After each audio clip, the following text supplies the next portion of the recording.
chama Pará, e tem no Caribe o seu porto de mar. E sei pelos discos do velho lugar que yo no puedo vivir sin bailar.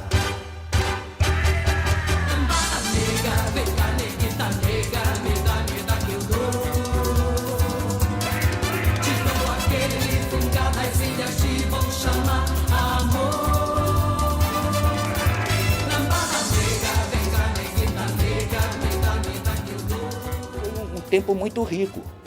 Quer dizer, eu te falei que o meu tempo rico já vem de 76 e abrange 80. Eu sou de um país que se chama Pará, que tem... Fiz Nasci para Bailar. Com João Donato, é um tempo bem mais caribenho na minha canção.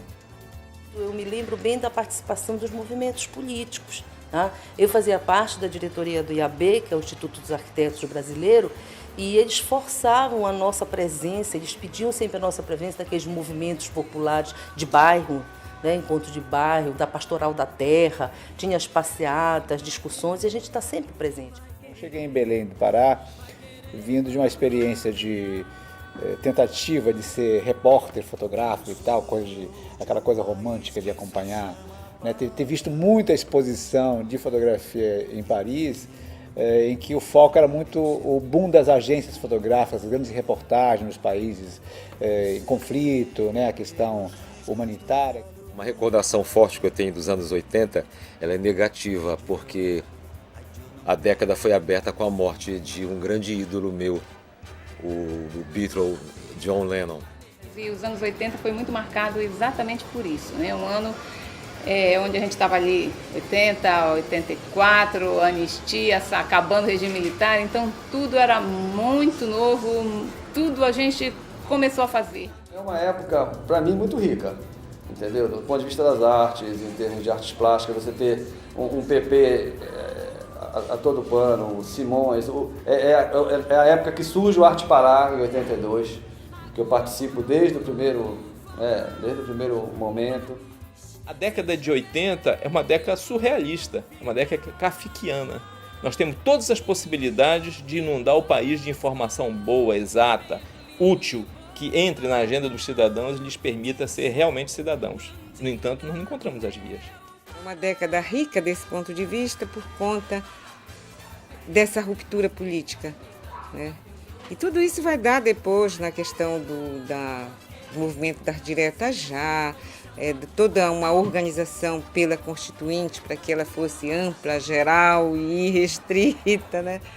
Essa discussão, esse questionamento, essa necessidade de ampliação de horizontes, certamente foi uma das coisas melhores que eu tive na minha vida, porque poesia não se restringe a escrever ou a palavra, ela se amplia para um modo de vida. É uma forma de você encarar a vida sem aqueles horizontes limitados. É uma década que merece realmente um olhar bem cuidadoso, porque foi uma década saída da ditadura e uma década que teve um rol de coisas assim inovadoras, de coisas que marcaram determinados impulsos culturais, impulsos artísticos, uma efervescência cultural.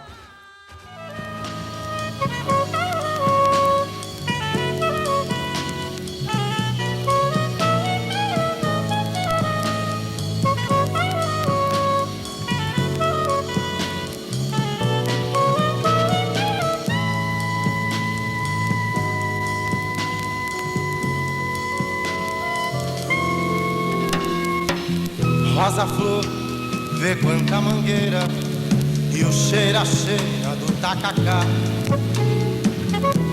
Meu amor ata a baladeira, embalança a beira do rio mar. Belém, Belém, acordou a feira, que é bem na beira do Guajará. Belém, Belém, menina morena, vem ver o peso do meu cantar. Belém, Belém, és minha bandeira, és a peixeira no Grão-Pará.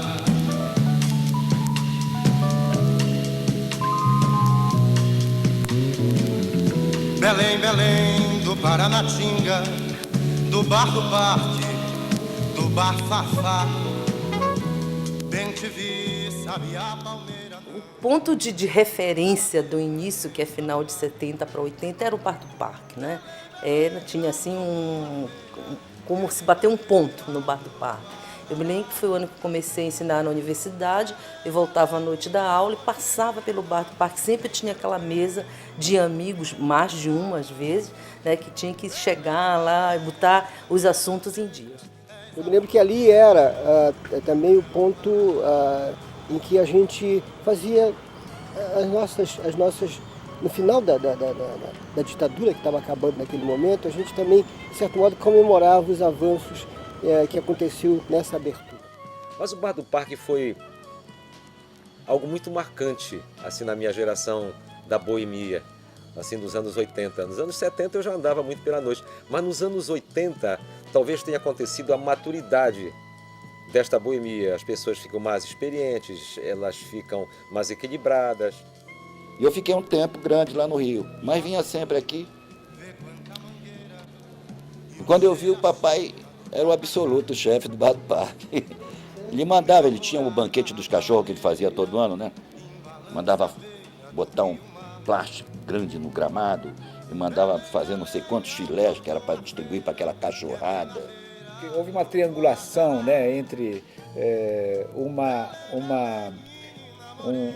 zona mais politizada, que eram os movimentos populares,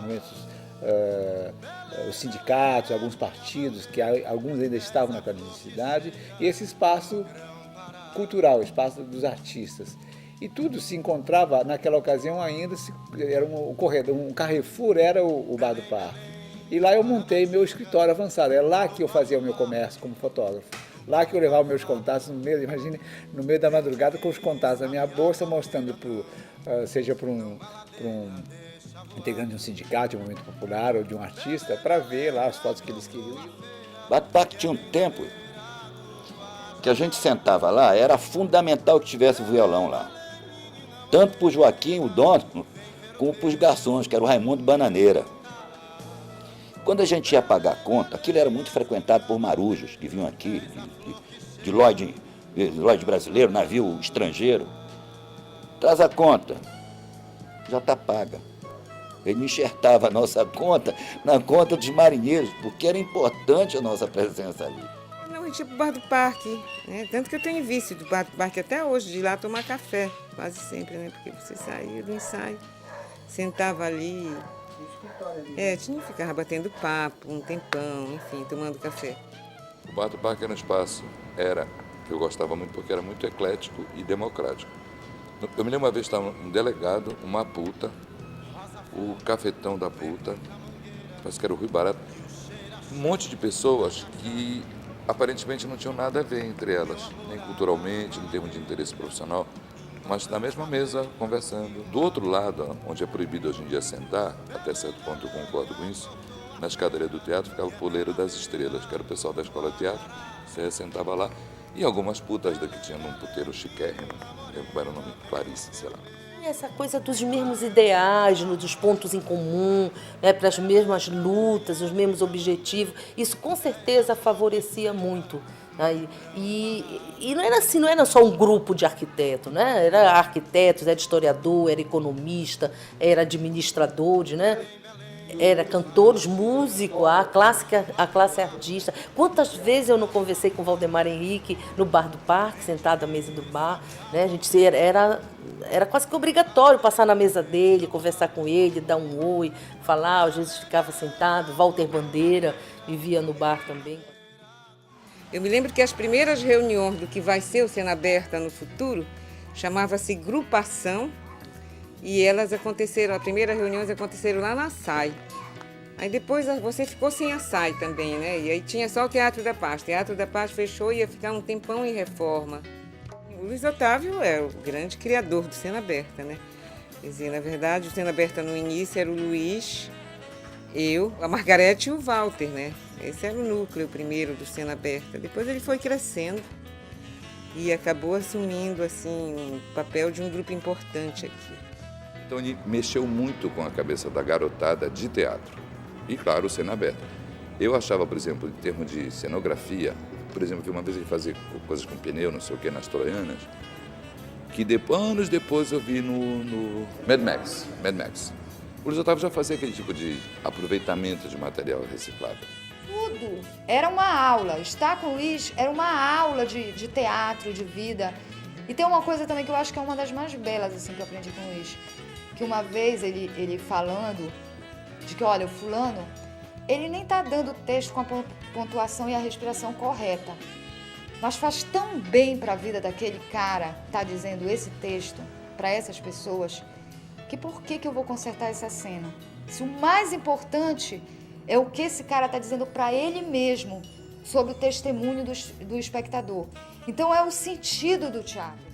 O Luiz Otávio inicialmente me chamou porque o Genê, as peças dele, o universo dele é um universo muito transgressivo.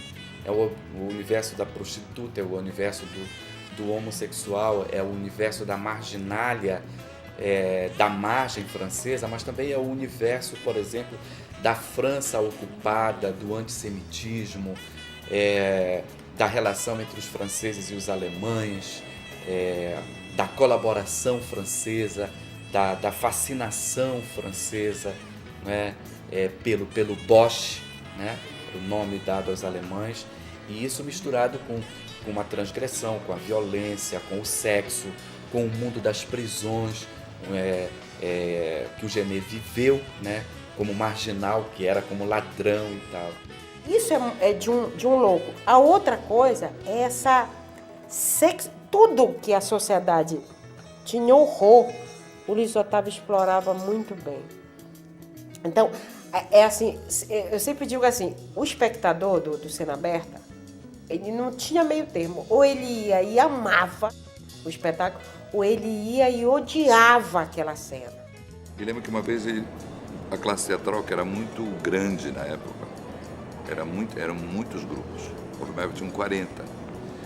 E alguma coisa que o Cena Aberta não concordou com uma determinação em relação ao Valdemar Henrique, em vez de aceitar as propostas e usar o espaço, eles resolveram inaugurar um espaço novo, que é o que eu chamo o Luiz Otávio Barato, que é o anfiteatro. Eu pego realmente uma década muito forte de teatro de rua. Agora, esse teatro de rua de Belém, ele já nasce nos anos 70. Ele é radicalmente... Para te ter uma ideia, o grande movimento da categoria teatral para a existência do Valdemar Henrique, que foi um ganho político muito forte, né? Foi o fato do teatro passar quase a década de 70 todo fechado. Então, os grupos são obrigados a irem para os espaços alternativos e para a praça. Esse movimento na praça, no anfiteatro, força, e no final da década de 90, então, o secretário reassume isso como atitude, né, como política, funda o teatro. Como o teatro, para mim, é sempre muito espaço, né? Essa questão de espaço, para mim, ele era uma coisa fantástica, o Luiz. Eu considero ele, assim, em termos de linguagem teatral, uma pessoa visionária. Eu não posso me queixar, eu acho que eu vivi a melhor geração, entendeu? Desse século que passou e desse outro, porque nós pegamos tudo que era antigo, conseguimos transformar, as coisas ainda começam a partir da gente. E Pecado de Adão, que hoje é um hino, uma música que tem 20 anos, né? Ela é um hino da cidade, do estado, que marcou. Ela era uma música que a gente não acreditava muito, porque na verdade o meu show todinho era de blues, de rock and roll e de muito questionamento. E Pecado de Adão, ela entra assim suave, ela entrava no meio de uma troca de roupa, então tu colocava essa música meio... Tu fazia uma cena de um bolero e as pessoas dançavam, e era uma música que a gente não acreditava. Essa música, a primeira vez que ela foi tocada na Rádio Cultura. Na ausência desta solidão, você calada meio da multidão. Tinha um artista aqui chamado Eloy Iglesias e uma moça que trabalhava de secretária, ela era vocalista do Eloy Iglesias. Aí nós pedimos uma fita no show dele. Eu escutei a fita no show, escolhi uma música e aí nós fomos pro estúdio e o cara estourou aqui em Belém com Pecados de Adão. Entendeu? Quer dizer, mas era livre. Agora você imagina o que era gravar em Belém naquela época dentro do estúdio. Aí o Eloy apareceu com Pecados de Adão, tentando fazer um rock à la Raul Seixas, daquilo. Aí meu irmão chegou e disse, Eloy não vai colar assim, desse jeito, vai ficar igual os outros, vão dizer que estás imitando o Raul. Enfim, vamos fazer uma coisa diferente. Vamos fazer uma coisa meio rock, meio brega. Brega sem a força que tem hoje. A minha ideia do meu irmão, do Janjo, era essa. A gente queria fazer uma coisa que fosse pop e popular ao mesmo tempo. Metendo umas congas, umas coisas para dar uma... sabe? E aí que ele pegou. E aquele solo também aquilo ali foi em estudo. Eu não me lembro quem foi que achou aquilo, mas nós estávamos conversando até alguém achar aquele... Ele, inclusive, foi contratado pela Continental, o Eloy Iglesias, no caso. E foi lançado um disco. Tá? Mas aí nós não tínhamos nada. A nossa experiência era aquela, entendeu? Não íamos querer tirar partido disso, não. Aí saiu um disco do Eloy, que era um disco com 4 faixas, me lembro. Esse disco colou. Agora que o Eloy fez um CD para ele, mas o Eloy vem daquela época e pegou, foi algo que se experimentou. De amor no ar, me enquadra no dom, teu olhar, sobrevivência, marcando presença. Essa música realmente ela foi um fenômeno, ela conseguiu, eu já consegui, inclusive já fiz, por conta disso, num shopping, daí ela já foi música para Dia dos Namorados, CD Shopping comprou, para o dinheiro do shopping ajudou a fazer esse disco. Minha louca paixão que me deixa cheio de desejos. No lampejo deste coração, vejo teu corpo nu em pleno verão, sonhos contidos dos pecados de Adão. Eloy Iglesias, um fenômeno absurdo, mas o Eloy tem um diferencial. Ele é um cantor, a primeira qualidade do Eloy é inteligência. E outra, coragem de pensar e dizer as coisas. Acho que nisso a gente é muito parecido. O Prêmio Nacional de Poesia para o Deslendário, para mim, foi uma coisa extraordinariamente emocionante, me marca nesse período do início da década de 80, porque esse prêmio veio em 84. Exatamente na época em que eu, retornando do mestrado para Belém, fui convidado para participar da administração da Prefeitura de Belém na condição de secretário municipal de Educação e Cultura. Começamos ali a estabelecer um programa diretamente voltado para os produtores da atividade cultural, seja no campo das artes, seja no campo do conhecimento mesmo. Naquela época também se discutia muito a necessidade, no campo do cinema e da fotografia, nem que fosse o registro, porque se considerava que a paisagem amazônica ela passava e continua por um processo de agressão tão violento na sua fisionomia, na sua visualidade, nessa coisa essencial para uma identidade que é a visualidade de uma região, e a nossa marcada pela natureza, pelos rios e por certa fisionomia urbana. Quer dizer, registrar pelo menos isso, visto que o cinema tem, no âmbito do cinema documental ou não, ele tem aquela qualidade que o Roland Barthes vê na fotografia, quer dizer, o estar ali, o esteve ali. Eu me lembro que o pôr do som, por exemplo, era uma maneira de, primeiro, dar visibilidade aos artistas e instrumentistas, mas no horário agradável da cidade, que é o pôr do sol. Então o pôr do som era sempre em algum lugar na Escadinha, ou no caso ali do Forte, Praça do Pescador, era sempre num lugar que estabelecia uma bela harmonia entre o artista, a arte, a população e a natureza. A Cidade Velha, nesse período, é bom que se leve em conta, era como se fosse um almoxarifado da cidade. Quer dizer, à noite trancava-se as portas de lá porque não tinha nem muita luz, ninguém passeava para lá, não havia nada que atraísse, não havia nenhuma motivação de outra ordem. Atenção, preciso levar em conta isso.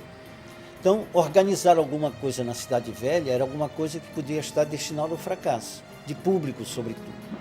Mas nós enfrentamos esse risco e idealizamos, quer dizer, já com uma ação do Departamento de Cultura, idealizamos a chamada Serenata do Carro. Aliás, a ideia de um trabalho com o boneco de Miti foi do Nassar, do Emmanuel Nassar. Então, chamamos o Emmanuel, discutimos com ele e surgiu, então, essa ideia da exposição do Brinquedo de Miriti, tanto que no livreto, onde publicamos biografia de alguns artesãos, fotografias e tudo mais, o texto de apresentação é dele, do Emmanuel. Ele foi como se fosse o curador dessa exposição. Pela questão ideológica, as pessoas imaginaram e continuam imaginando que o lugar da tradição, o lugar do artesanato, o lugar do folclore, o lugar da cultura popular, que tudo eu chamo de cultura de retaguarda, é o subúrbio ou interior. Então a nossa ideia na época é o seguinte: abrir para essas atividades os melhores espaços da cidade, como se abre para qualquer outra atividade artística e cultural. A inauguração do Centur foi exclusivamente com coisas do Estado, trazendo pela primeira vez o Morambiré, que é um maravilhoso balé ritualístico, trazendo o Sairé, trazendo a Marujada de Bragança, o lado artístico dessas manifestações. Mas por que tudo isso? Para dar visibilidade à cidade. Nesse ponto eu sou muito guiado por uma ideia ainda que é do interior, mas é da cultura popular. Você ama pelo que conhece. O amar é uma forma de conhecer. Seja o conhecer bíblico ou não, né? Mas o amar é uma forma sempre de conhecer. Então eu queria que as pessoas conhecessem para amar. Nós começamos a criar uma identidade visual nossa, que antes não tínhamos. Então a gente começou, não, mas foi em 70 que a gente começou. Em 80 começamos a colher os frutos. A gente era mais absurdo. Olhar a tradição, né? A tradição que chegava à nossa mão, mas a gente procurava trabalhar ela do nosso modo, né? Do nosso jeito. Mas procurando fazer uma coisa fora de modismo, né? Acho que o modismo não foi uma coisa que a gente tenha... Não, a gente tinha como ideal ser um Lautrec, um Van Gogh, é engraçado. Ser um viajante, né? Um artista sonhador, viajante que ia atrás da coisa para fazer, mas a gente desprezava as modas assim, que a gente via do Sul, né? 80 é um ano que, em 85, em 80 eu abri uma exposição chamada Retratos da Alma. Depois eu vi que era cafoníssimo Retratos da Alma. Eu fiz uma coisa para tirar a galeria da parede e vir para o povo, chamado para tocar no rádio. Em 80, no movimento de 80. Logo em seguida eu fiz a exposição sexual. Eu e Luiz Laguna fizemos uma oficina chamada Tanaísca, que a gente misturava material regional com puta que pariu. Aí chegou uma hora, eu fui embora. O Arte Pará era uma coisa que sempre a gente acabava participando. Ele adorava, ele já tirava o dinheiro da féria dele, todo no Arte Pará. A gente ganhava todos os prêmios. Ele já se endividava com o ovo no cu da galinha. Já se endividava. Porque a gente tirava várias vezes, né? Nós tiramos assim, vários anos em seguida, assim, a gente tirava. Eu, ele, sei lá, Emmanuel, esse pessoal, né? Aí já diziam que nós éramos medalhões, que nós é que ficávamos assim. Nós e isso éramos amigos deles, por isso que a gente ganhava. era uma loucura, porque não tinha nada disso. Eu acho que o forte do 80 realmente... Realmente o café, não vende café. É a cara, é o forte do 80 dele. É porque ele ainda consegue ser imaginário, igualzinho, Lautrec, Munch. todas as pessoas que onde ele estudou, Miró, Picasso, todas as pessoas, o bar dele é uma espécie assim, de acompanhamento na ideia. E o 80 era essa, acho que o forte do 80 era essa vontade de liberdade que todo mundo um Buñuel, sentia, né? Todo mundo... Benedito Nunes fala que eu achei interessante. Belém era uma cidade de centro.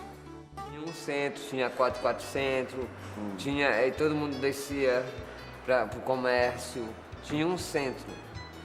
Quando você tira o centro dessa cidade, a cidade se dispersa e não sabe para onde andar, não sabe quem é, ela perde a identidade dela.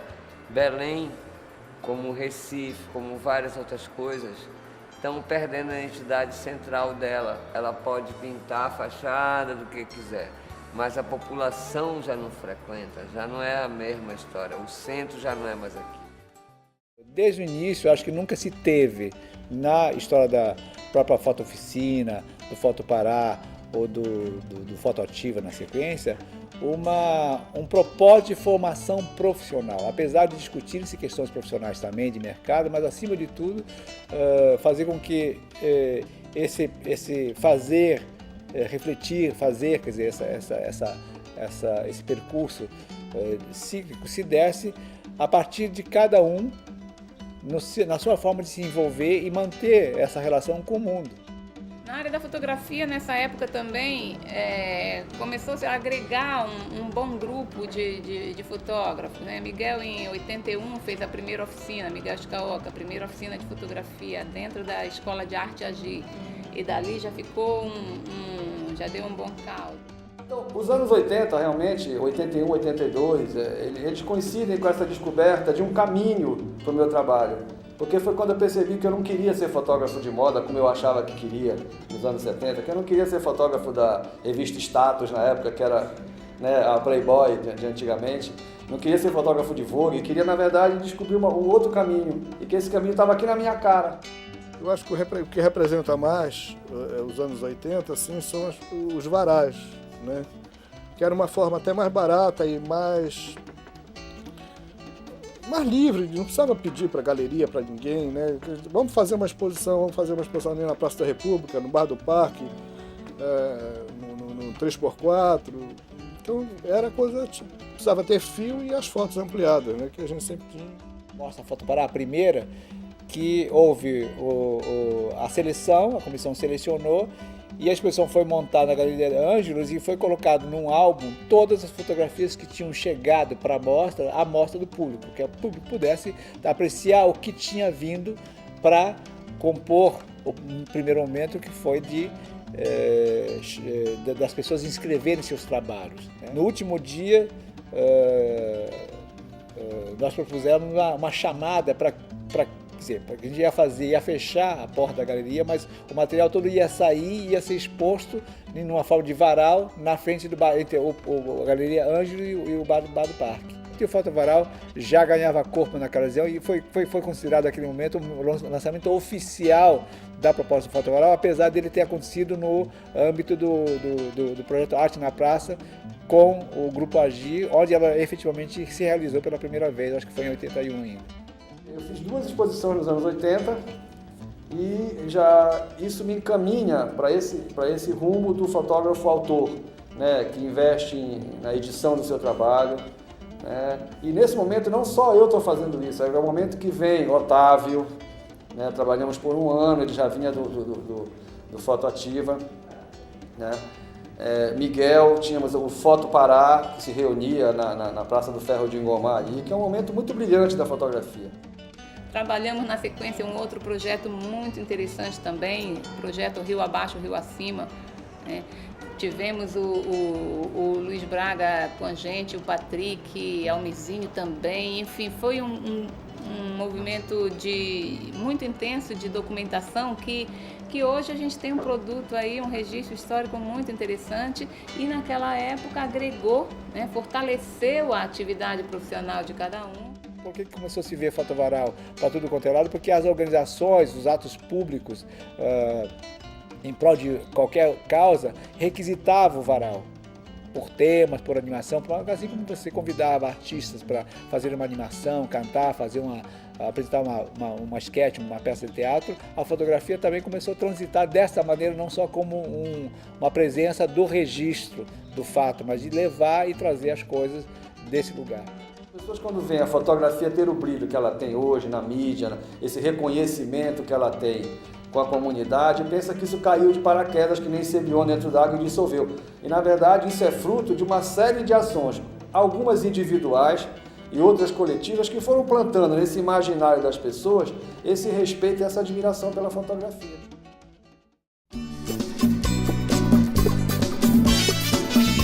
A foché do guarda-chuva achado, na verdade, foi dado lá na Feira do Açaí.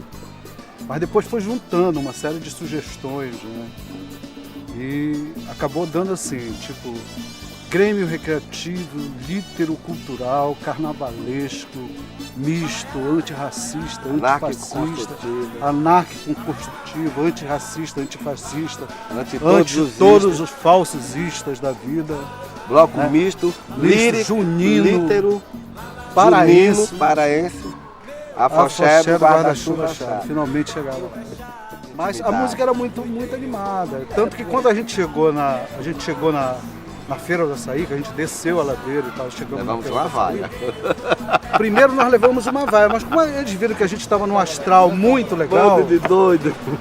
Todo mundo resolveu aderir. Aí nós demos a volta lá pelo Ver-o-Peso, aí voltamos de novo para descer novamente a ladeira. Ali do Champanhar. Isso. Aí já tinha umas 40. Mas cresceu tanto que o Fernando Lobo bolou uma história de um carro alegórico que tinha um alto-falante, parece um carro de pipoca. Tinha um alto-falante com uma bateria e ali funcionava o microfone com o alto-falante em cima. Era um lugar legal para se brincar carnaval, né? Porque tinha as ruas estreitas e as pessoas vinham ver o bloco passar nas suas janelas. Eio, eio, eio, para pra dar um lero, para pra dar um lero, para pra dar um lero, para pra lerar. Vinha descendo no passo da ladeira, encontrei uma besteira e comecei a fumar. E de repente paralelepípedos pulavam, todos me seguravam e eu a rodar. E de repente paralelepípedos pulavam, todos me seguravam e eu a rodar. E dele uma, dele duas, dele três, tudo rodou outra vez e todos a me segurar. E dele uma, dele duas, dele três, tudo rodou outra vez. Voltava pro IEO, todos a me segurar. Aí entrava todo mundo. Isso era, a turma levantava, parecia aquele frevo famoso de Pernambuco, né? O Vassourinha. O cara que achou o guarda-chuva. Esse é o cara. Esse é o cara. Aí começamos a dançar aqui, dançava com a Catarina, dançava com a Selma, que estava com a Celita. E aí apareceu um guarda-chuva no chão, aqui. Porque tinha chovido no dia da floresta. Só vocês, né? Eu peguei o guarda-chuva e botei aqui no braço e continuei dançando com as meninas. Ficou naquela e o guarda-chuva não saiu daqui do braço, pô. Foi. Aí dançava com a Selma, com a Catarina, ficou naquela confusão. Foi quando nós resolvemos sair daqui. Eu acho até porque tinha começado, a gente estava acabando já, acabou a cerveja, acabou o evento aqui, que era o Seresta do Carmo. Aí fomos para Paricá. Quando entramos, sentamos numa mesa lá, no meio deu 5 minutos sentado, eu abri o guarda-chuva, pô. E tava chuviscando, exatamente, aí bate. Abrimos o guarda-chuva, ficamos também no máximo 10 minutos com o guarda-chuva aberto na mesa. O Ney veio e pediu pra fechar, porque alegando que aquilo ali dava azar, né? Ia dar azar pro porra, deu maior sorte, cara. Esse aqui foi o final da Foché, olha como ficou o inferno. Isso nem era comigo mais, isso aí. Que pariu, a praça. Como ficou aí. Eu queria acrescentar só uma coisa que é curiosa e que é importante no Afoxé, nesse movimento do Afoxé, que foi a acolhida dos moradores da Cidade Velha. Quer dizer, na verdade, era uma coisa nova na Cidade Velha, na história mais recente da Cidade Velha, quer dizer, você tem um bloco desfilando, uma coisa desse tipo. E as pessoas acolheram a gente com muita simpatia, né? Uma acolhida assim, calorosa, dava apoio, né? Sentia o apoio, ninguém reclamava daquela coisa toda. Então eu acho que essa integração que a gente teve naquele momento com os moradores da Cidade Velha foi alguma coisa muito importante naquele momento. vai, enrola outro, pegue uma carreira atrás da brincadeira. Ora vem, enrola outro de novo e vai atrás do povo descendo a ladeira. Ora vai, enrola outro, pegue uma carreira atrás da brincadeira. Ora vem, aperta outro de novo e vai atrás do povo descendo a ladeira. E dá um tempo pro bumbum descansar na calçada, que a rapaziada já vem trelelê, gererê, com guarda-chuva que achou outro dia, nasceu a folia na sola do pé. Com guarda-chuva que achou outro dia, nasceu a folia na sola do pé. No bate que bate, bateu, no vai ou racha, rachou. No meio da praça a gente se encontrou. No bate que bate, bateu, no vai ou racha, rachou. No meio da praça a gente se caretou. Ora, ora, vai. Assim, o Fundo de Gaveta é de 81 a 83. 81 saiu o primeiro volume do Fundo de Gaveta. Mas o Fundo de Gaveta já existia quanto grupo antes do primeiro. O primeiro volume já foi uma consequência dessas reuniões, dessas discussões e tudo. A grande influência desse núcleo todo era o Max Martins, que também era vizinho nosso ali do IAPI.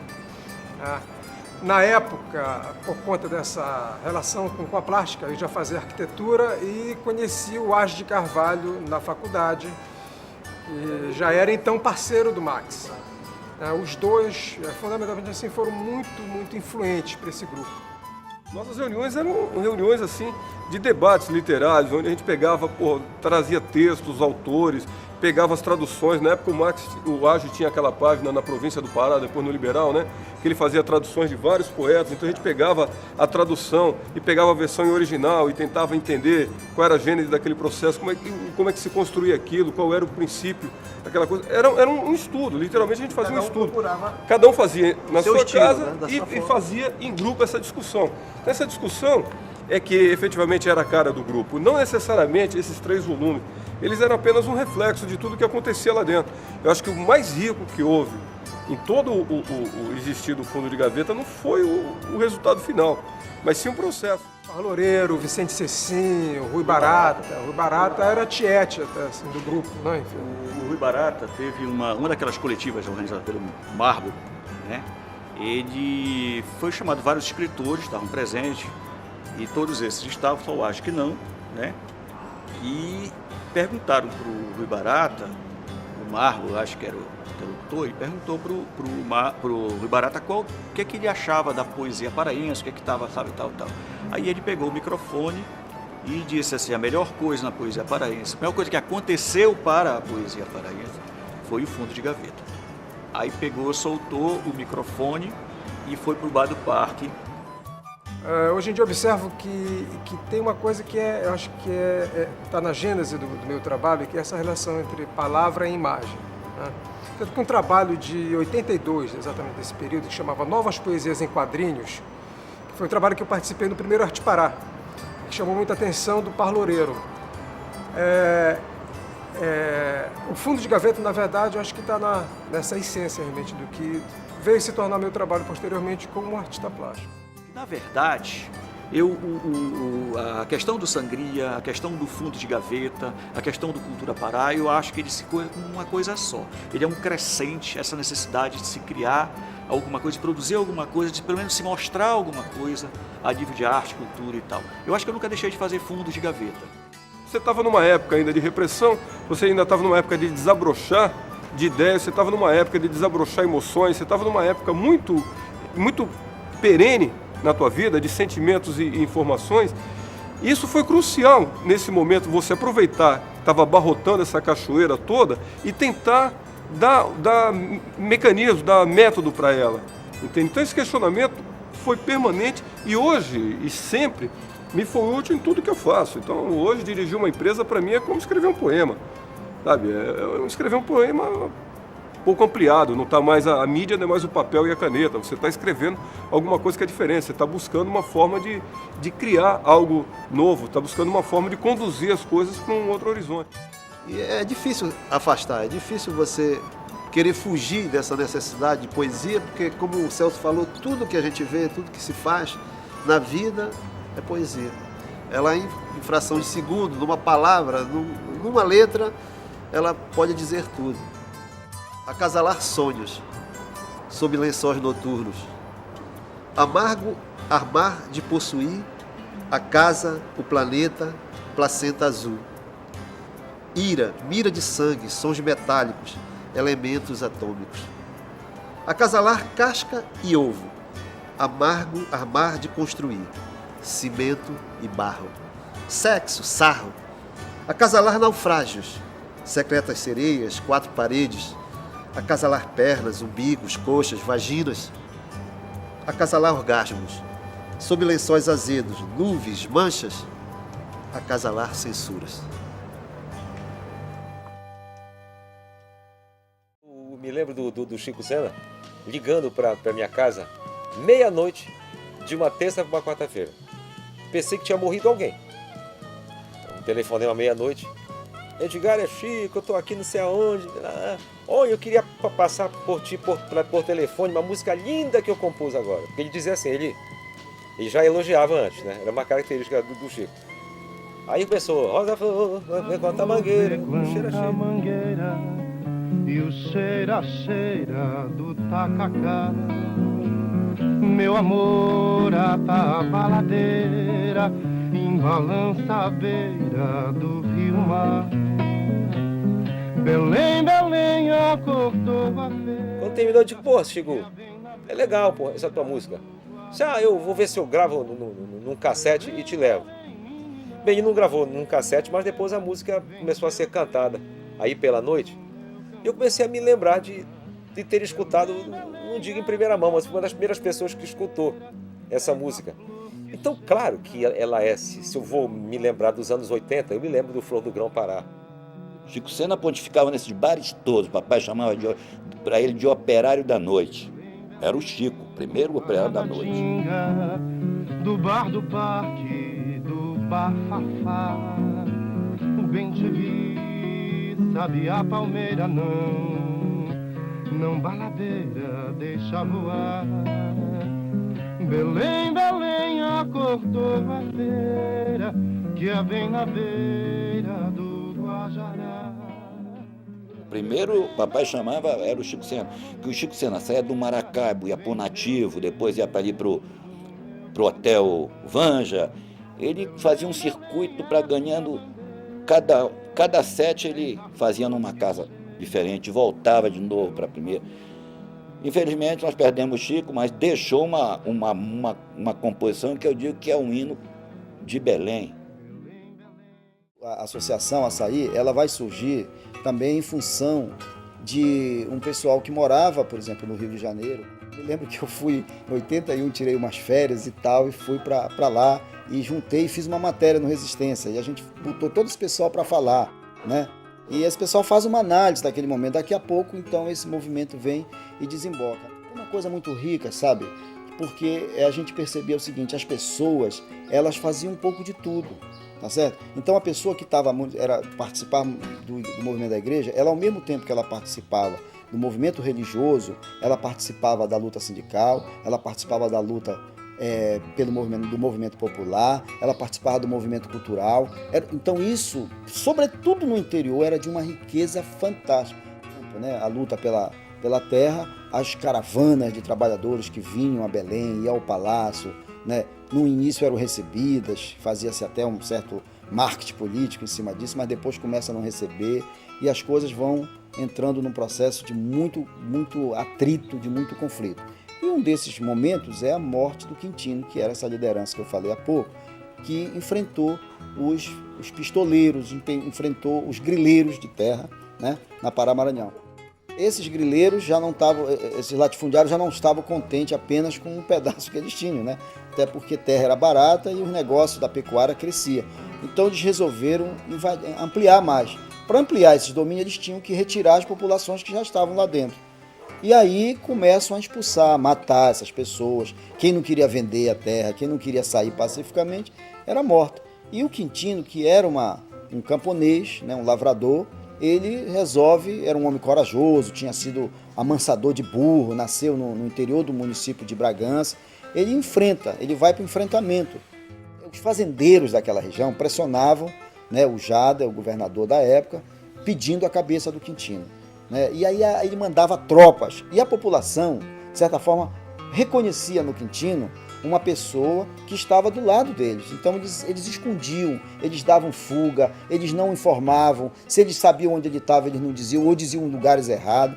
Com isso, o Quintino conseguiu sobreviver um bom tempo dentro da área, 83 a 85, quando ele é assassinado, né? E ele é assassinado por uma patrulha, depois que a polícia militar infiltrou, pela operação Aciso, um dentista dentro da área, que ganhou a confiança da comunidade e a partir daí entregou, conseguiu pegar onde ele estava e os caras chegaram no Quintino. O corpo do Quintino foi trazido para Belém, levado para o IML, e imediatamente houve um clamor da Sociedade de Direitos Humanos e um monte de entidades populares foram lá para a porta, começaram a fazer a manifestação. Imediatamente o corpo foi levado para Capanema e enterrado numa cova rasa lá em Capanema. E aí era véspera da comemoração dos 150 anos da cabanagem, do movimento da cabanagem. Então ali, na inauguração, foi se transformado num ato público contra aquela inauguração em função da morte. E o Nazareno Torinho escreveu um poema publicado no Liberal, onde dizia: "Ode a um cabano, quando se homenageia a cabanagem, mata-se um cabano."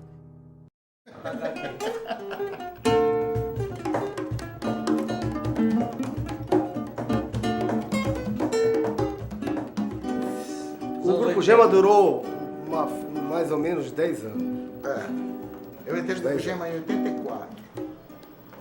Eu estava contando outro dia, deu umas 20 pessoas. A partir de 87, por aí, 86, 87, quando começou o free jazz no Brasil, aí a coisa começou a detonar realmente, porque colocar música instrumental na noite, na verdade, isso deve-se ao Grupo Gema. Porque aqui a gente aproveitava as brechas, né? Na época que eu estava. O Walter ia se apresentar. Antes do Walter cantar, nós tocava assim um número instrumental. Nós demos sorte, quiser, de tocar nessa época com o Walter Bandeira. Sem ter plano, melhor ainda é poder voltar quando quero. Todos os dias é um vai e vem, a vida se repete na estação. Tem gente que chega pra ficar. O fenômeno do Walter na época, porque o Walter não tinha disco, não tinha sucesso por si próprio, cantava só música dos outros, lotava tudo que era teatro, bar, Macapá, o tempo todo lotado. Santarém, Macapá, São Luís, Porto Velho, longe, todo ano tinha sabe? Porto Velho. Era, sabe? A gente viajava essa área aqui com ele sem ter o disco, porque geralmente o disco, né? O trem que chega é o mesmo trem da partida. A hora do encontro é também despedida. A plataforma dessa estação é a vida desse meu lugar. É a vida desse meu lugar. É a vida. Eu vejo assim que uma década que ela foi uma espécie de divisor no meio musical paraense. Porque, na verdade, antes da década de 80, eu falo por experiência própria, existiam dois tipos de música em Belém, músicos populares, tá? Os que tocavam nas boates, no basfon, digamos assim, e os que tocavam nas bandas de baile, nos clubes. E eu acho que a partir da década de 80 apareceu a turma que não faz nenhum nem outro, a turma do show. Tem gente que vai e quer ficar, tem gente que veio e quer voltar. Tem gente a sorrir e a chorar e assim chegar e partir. São só dois lados da mesma viagem. O trem que chega é o mesmo trem da partida. A hora do encontro é também despedida. A plataforma dessa estação é a vida desse meu lugar. É a vida desse meu lugar. É a vida desse meu lugar. É a vida desse meu lugar. É a vida. 2, 3 e...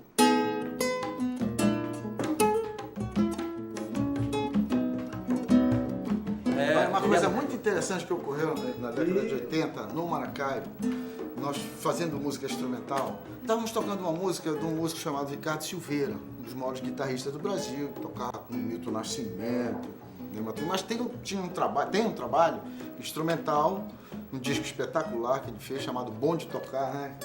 E desse disco tem uma música muito bonita que nós tiramos a música e tocávamos na nossa apresentação lá no Maracaibo. E uma noite nós estávamos tocando e chegaram entraram dois caras e sentaram assim, que o Maracaibo tinha um banco do lado. E os caras ficaram ali sentados, eu conheço esses caras, Quando nós olhamos, era o Nico Assunção e o Ricardo Silveira, que tinham vindo em Belém com o Milton Nascimento, faziam parte da banda do Milton Nascimento, para ver o nível dos caras, né? E nós, sem querer homenagear nada, fazia parte, nós tocamos a música. O cara quase chora, o cara enlouqueceu. Naquela época que a música instrumental não era tão divulgada, porque eu cheguei em Belém do Pará, e de cara com um grupo tocando uma faixa do disco dele. Pô, o cara saiu encantado. Pô, gente, foi um negócio assim. Música. Dois irmãos, né?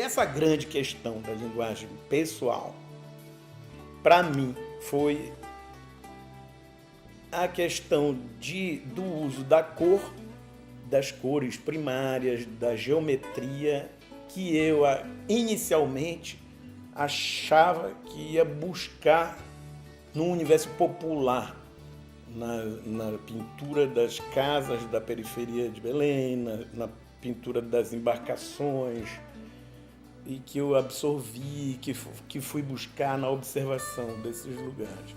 E que percebi que havia uma outra estética ali. Eu acho que essa questão da criação ela é feita a várias mãos, né? Inclusive a minha, não apenas a minha, né? Então é uma outra participação que é mais além e deixar acontecer. Então essa cor, eu acho que o que determinou, e o ícone assim, principal dessa cor e dessa grafia e dessa maneira de desenhar, me pareceu que estava nas placas de açaí, nas placas que indicavam a presença de venda de açaí, né? Eu achei que ali havia uma síntese do que eu queria e eu reproduzi isso numa das telas, de forma que aquilo se transformasse num ícone semelhante à Coca-Cola, né? Que fosse... E aí já estava ali colocadas também a questão pop, a questão conceitual de uma visão pop, mas do nosso universo pop, literalmente popular. Nesse pensamento dele, do ambiente dele, que era o ambiente popular e ambiente literalmente comestível, para um ambiente simbólico. E eu tive a confirmação disso logo depois que a gente teve os comícios das diretas, 82 por aí, eu me lembro de que eu vi assim emocionado que tinha bandeira do Partido Comunista, bandeira do PT e bandeira do açaí. Bandeiras que reproduziam a placa de açaí. Quer dizer, eu acho que eu dei uma contribuição. É como se a gente tivesse um sentimento para expressar, que ainda não tinha um ícone, né? E que não podia ser expressado nem pela bandeira do PT, nem do PCdoB, nem do PC, mas que era muito particular e que era vermelha também, mas que era um pouco diferente, que traduzia um outro sentimento. O grande projeto que eu desenvolvo até hoje, ele teve início em 80, esse trabalhinho aqui é de 80 exatamente.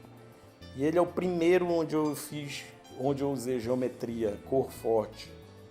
Foi o primeiro onde eu usei um objeto de chapa.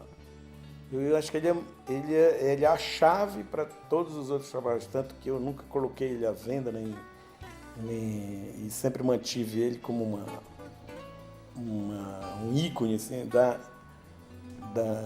de todo o trabalho. Mandei um amor dos olhos feito marajás, a porção do teu amor e um ano dos ancestrais, Marilua barandei as fronteiras que venci. Chamegoso é uma história engraçada, era do Alfredo e do Príncipe. Eles trabalhavam comigo no Museu da Imagem do Som. E um garoto apareceu lá, querendo uma música, era o Marco Monteiro. E os meninos que tinham essa música, mostra a música de você, rapaz. O Marco. Nunca eles pensaram que ia acontecer nada. E aconteceu e foi um sucesso. Que tão fogo tem querer. E, por exemplo, o Marco Monteiro, quando ele chegou Primeiro aqui... show que o Marco Monteiro fez na vida em teatro foi acompanhado pelo Grupo Gema. O empresário usou isso nas ruas, em outdoors, assim. O Grupo Gema apresenta Marco Monteiro. Mas que tão fogo não tem querer. Tão chamegoso como quem ao luar. Mas eu me lembro dele chegando com uma gravação que tinha sido feita no Recife para uma música do Alfredo Reis, chamada Chamegoso. E veio numa fita rolo pra cá. E os gravadores, tem um, vamos ouvir a fita rolo. E é legal, a música a gente sentiu logo que vamos lançar isso? Aí ficou assim, porra, não tem um disco. Se eu gravei lá, vou ter que arranjar patrocínio para editar um disco. Digo, mas porra, se tu queres que tua música apareça, ela tem que ser veiculada pelos programas. Aí bora ver que diabo vai dar, né? Aí tá, aí começou a rodar aqui na Rádio Cultura e pegou.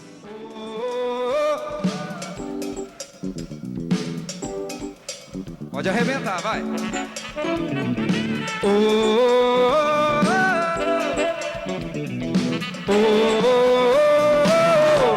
É demais! A Malta, enquanto Malta, ela surgiu, foi a partir do espetáculo que a gente fez, incentivado pela Leila Mercules, né? Que ela esteve aqui em Belém nos visitando. Aí a Leila, na época, era uma poeta ativa, né? E a gente não podia perder a oportunidade de vê-la dizendo suas poesias. Na década de 80, eu estava nas inserções coletâneas. Eu encontrei o Juraci pela União Brasileira de Trovadores, em premiações de trovas, né? Então, nosso relacionamento foi parte da trova. Depois que eu soube do encontro do museu pelo jornal, eu fui para o encontro da Feira do Pôr do Som. Então, também estava procurando um movimento em Belém, literário. Aí a gente fez no Valdemar Henrique, nesse circo, a hipnose poética. Né? Essa hipnose poética aí foi a característica fundamental da gente. Né? Por que era a hipnose poética? Era nós falarmos de poesia ao mesmo tempo, numa loucura, numa alucinação geral, diferente. E que foi uma ideia da Eliana Barriga. Então, desde esse início, a gente começar a buscar justamente esses movimentos onde tem para você mostrar, para você colar com outros movimentos. Tanto que eu colei muito no grupo Agir de teatro, eles levavam teatro para a praça, e eu levava também, já influenciado pelo Chicaó, que tinha o fotovaral, né? Com o fotovaral eu colei e criei o fotrovaral, que eu aliava fotografia e trova no varal. E depois o varal de poesia. E com esse varal eu comecei a andar pela cidade, não tinha movimento, não tinha festa, estou lá com o varal. Justamente porque nessa época, né, se criou aqui o jornal PQP, Raimundo Mário Sobral. E do PQP era onde a gente soltava os cachorros. Eu escrevia as sátiras, né, em pleno governo militar ainda, como essa aqui, Carta São João, governo de João Moisés Figueiredo, onde eu fazia a crítica, né, que eu fazia, mandando uma carta para São João, mas contando as mazelas daqui, falando no santo que deu fim no seu dinheiro, que era o Delfim Neto, que era o ministro, né, do planejamento, que chamava de Planeja Bento, né. Meu São João, confiando na nossa camaradagem, escrevo para lhe contar uma grande sacanagem. Pobre este ano não pode fazer forró no terreiro, porque apareceu um santo e deu fim no seu dinheiro. Também não terá fogueira, nem foguete, nem balão, pois ninguém mais aguenta esta grande enrabação. O santo que aqui baixou faz de tudo acontecer. Enche panela de pobre sem panela o pobre ter. Por isso, São João querido, peça para Nosso Senhor nos livrar urgentemente deste santo enrabador. Né? E aí o São João respondia, né? Recebi sua carta e digo que aprova a bandalheira. Já estava de saco cheio de foguetório e fogueira. Quanto ao santo enrabador, não passa de um bom sacrista e está ocupando as funções do meu xará João Batista. Na hipnose poética, que eu já expliquei no início, né? Que era quando a gente falava a poesia, todo mundo ao mesmo tempo, né? Esse poema, em certo momento. Aí, e ele é muito forte. Cavar no sol a luz degrau de cada dia. Não sangrar e nem ceder. Cavar no sol a luz degrau de cada dia. Não sangrar e nem ceder. Cavar no sol a luz degrau de cada dia. Não sangrar e nem ceder. A experiência nasceu de um curso dado por mim, pelo Walter Bandeira e pelo Geraldo, na Escola de Teatro, com alunos do Colégio Moderno. Aí, depois disso, esse curso virou num grupo. Logo no começo, o pessoal que era aluno do Moderno pulou fora e o Geraldo assumiu as rédeas.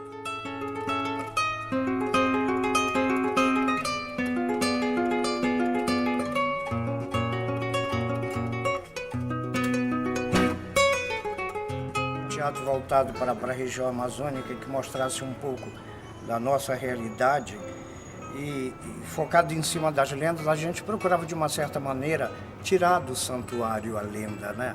Isso servia para mostrar um tipo de pesquisa que a gente fazia em cima de uma linguagem popular e amazônica, que era a intenção a proposta do Grupo Experiência desde a fundação.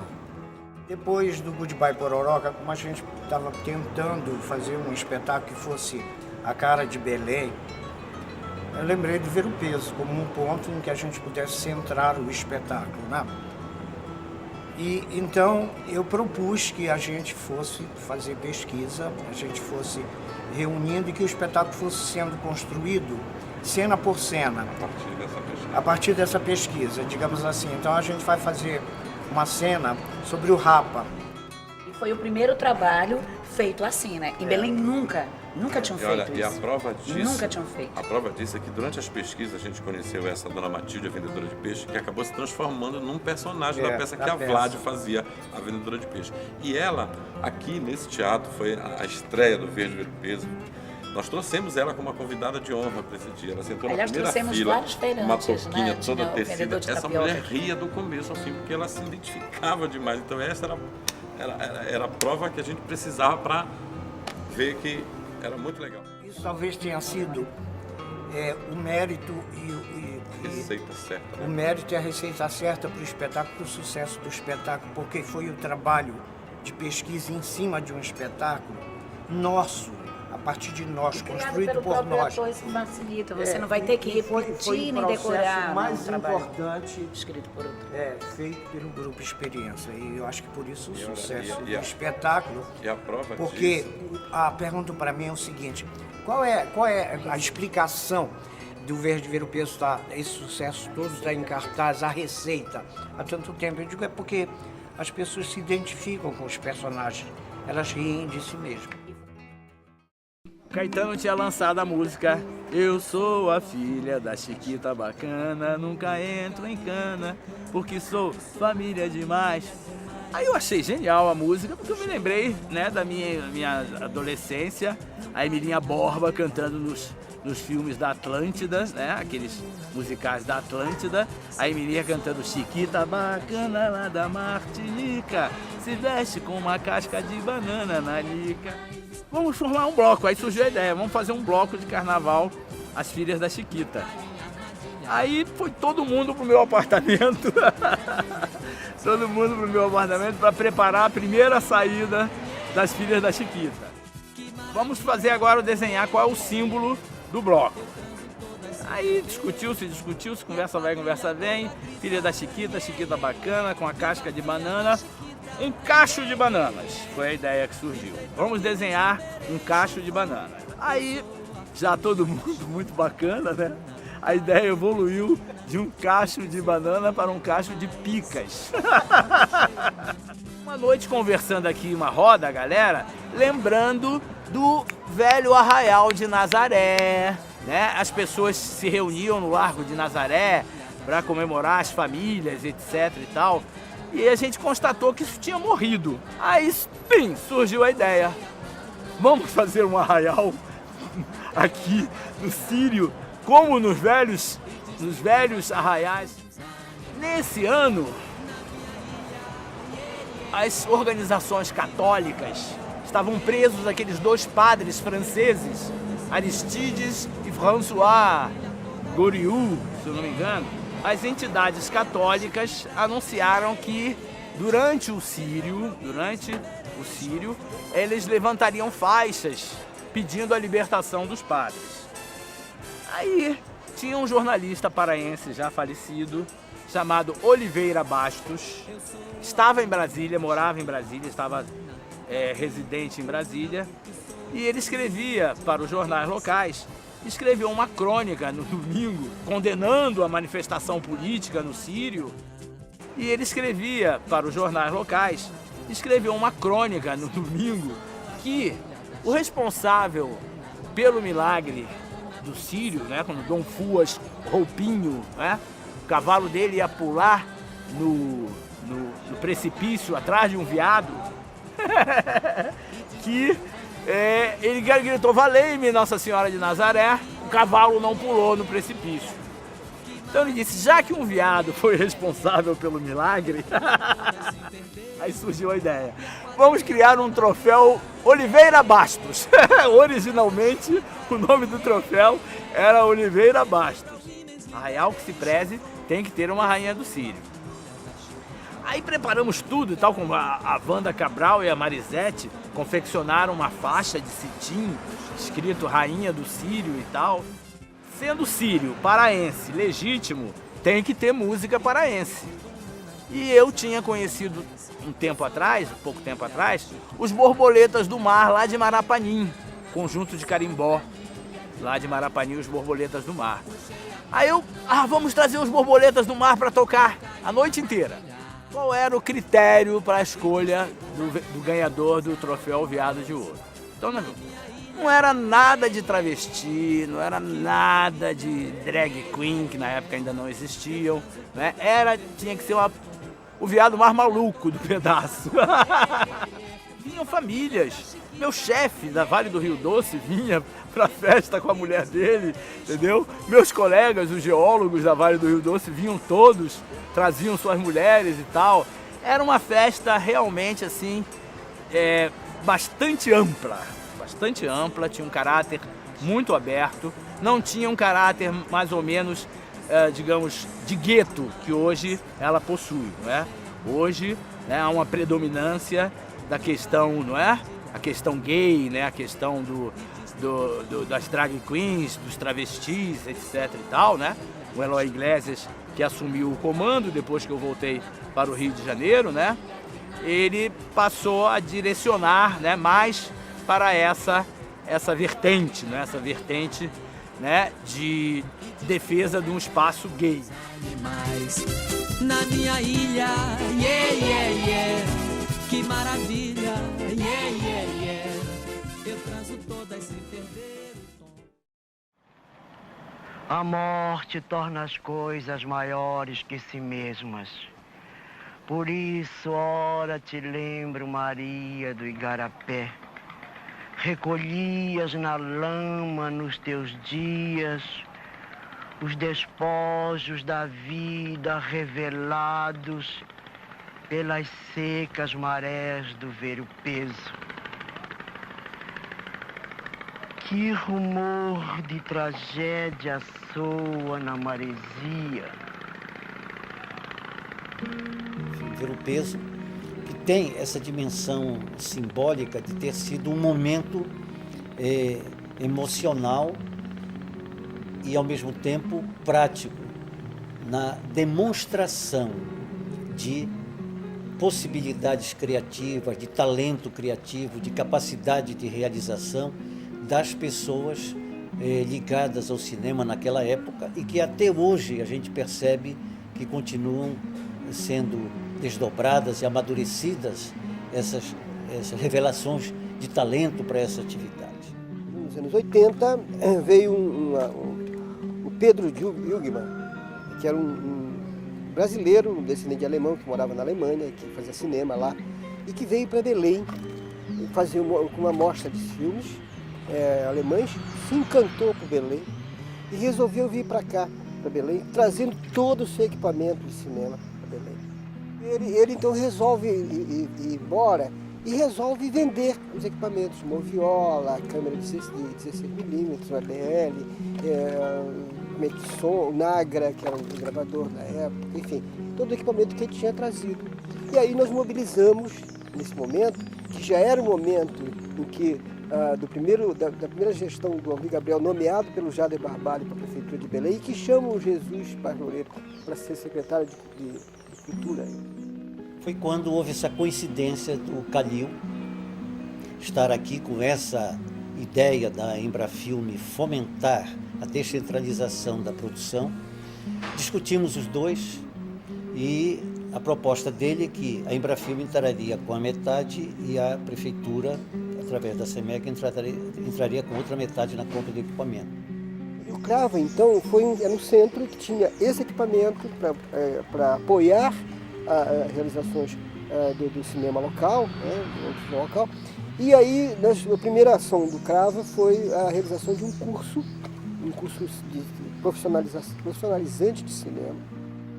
Selecionamos 5 pessoas para cada segmento, de som, montagem, som, edição, que era o Dominique, edição, fotografia, que era o Chico, produção, que era o César, e fizemos um curso que era teórico e prático, que culminou com a realização de um filme chamado Ver o Peso, de curta-metragem, que eu dirigi e que duas sequências foram dirigidas pela Sônia e o Peter como forma de treinamento também. Então, Ver o Peso foi a consequência desse curso.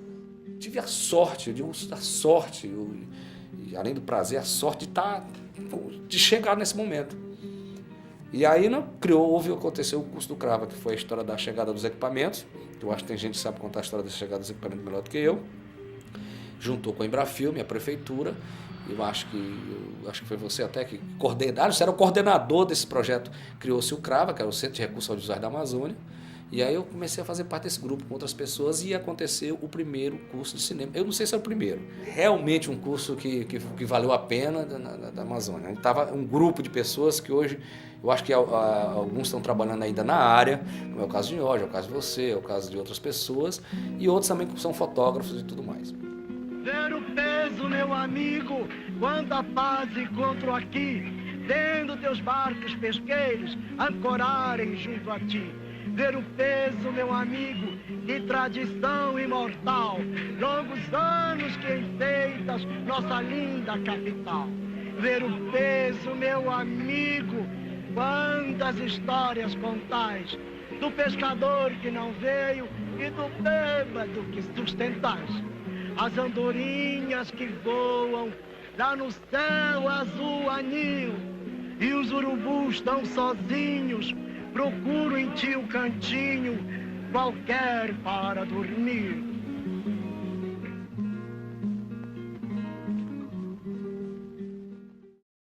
Inicialmente foi assim, nós trabalhávamos no Colégio Deodoro de Mendonça, o Paulo ainda era aluno, eu era professora. E eu dava aula de literatura junto com meu amigo Ciro Pimenta. Ele disse assim, vamos fazer um trabalho com esses alunos, uma declamação. Aí eu faço Vinícius de Moraes, que ele era muito fã do Vinícius de Moraes, e tu faz com os teus alunos uma declamação da poesia do Drummond. Findou que ele não conseguiu fazer o trabalho dele, e aí surgiu uma primeira apresentação daquilo que seria o Grupo Mãos Dadas. A gente esquentava a plateia, como se diz, né? Os artistas da música entrarem, então estávamos lá. Jossi, Paulo, Beto, Arlinda, naquela época era Arlinda, não era ainda Linda Ribeiro, fazendo o trabalho. A gente não queria dar aquela impostação que por vezes parece um pouco afetada, no sentido de que retira o ritmo da literatura para se transformar num texto dramatúrgico, né? A gente não quis nunca fazer isso. Então a gente fazia aquele trabalho de dicção, às vezes pegava uma orientação com uma outra pessoa, mas a gente gostava de fazer esse trabalho que nós descobrimos depois, de se pintar na frente das pessoas, né? De se caracterizar na frente das pessoas, que era vestir a máscara, vestir a persona para ir para o palco. A entrada do Beto, do Salomão, que eles começaram assim, fazendo fundo musical, e depois eles entraram mesmo para cantar. Então o grupo, é um nome assim meio cafona, né? Mas era um grupo litero-musical. Eu me lembro também na época da redemocratização. Na época da redemocratização nós vivemos emoções muito fortes. Assim como, num determinado momento, ainda uma vez a Deus era o carro-chefe, poemas engajados eram muito importantes. Então, eu me lembro de 2 que eram sucessos arrebatadores. Mãos Dadas, do Drummond. Não serei o poeta de um mundo caduco, também não cantarei o mundo futuro. Né? Aí, levantava as massas.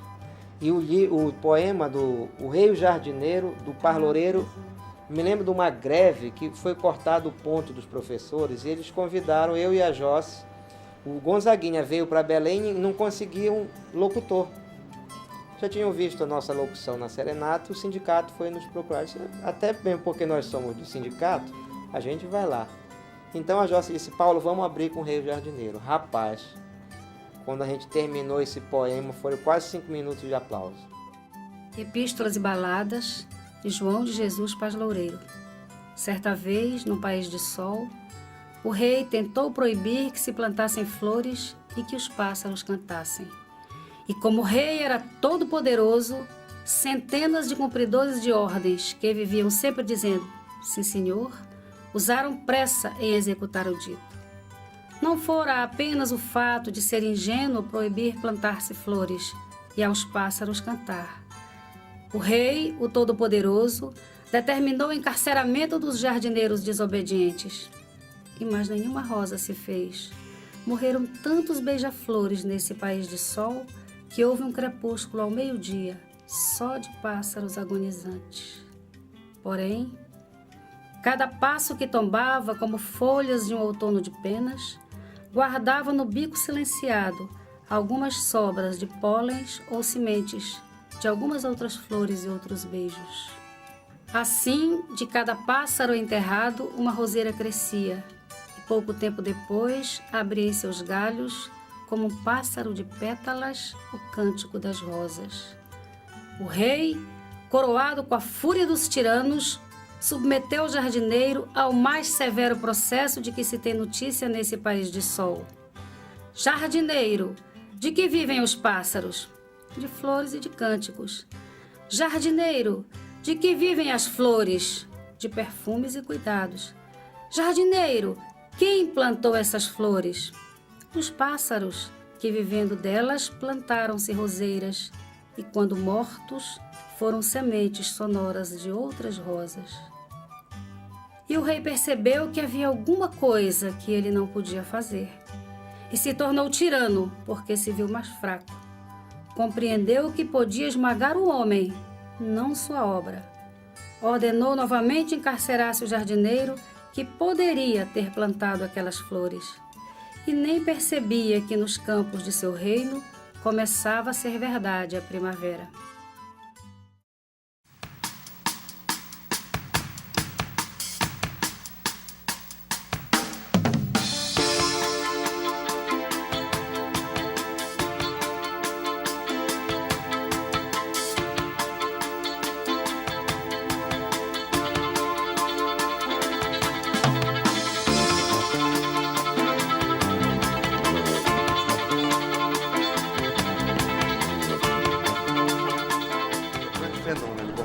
Esperava. O Gema era um grupo que fazia instrumental aqui, foi o primeiro, assim, jazz, fazer jazz. Tinha um público, né? Ele tinha um público bom já, mas era um grupo vinculado também ao Walter Bandeira, né? Eles faziam shows também, assim, alguns shows individuais, mas também era conhecido de acompanhar, assim, um dos maiores músicos de Belém, acompanhando o Walter Bandeira, né, também. E aí quando surgiu a Anestesia, aí que nós estamos tocando no Roxy, foi um fenômeno porque foi um negócio impressionante que aconteceu na cidade, que as pessoas faziam fila para entrar no Roxy. Tinha gente que ia de 7 horas da noite para lá, e o show começava às 11, 11h30, e as pessoas iam para guardar o lugar e lotava aquilo. A gente estava ainda passando som, e o Roxy já estava lá.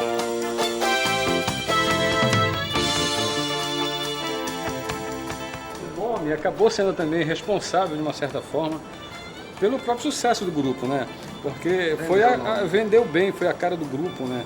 O nome é um nome de impacto, né? Anestesia geral, né? Já sugeria assim um som, né? Então também teve uma influência muito grande.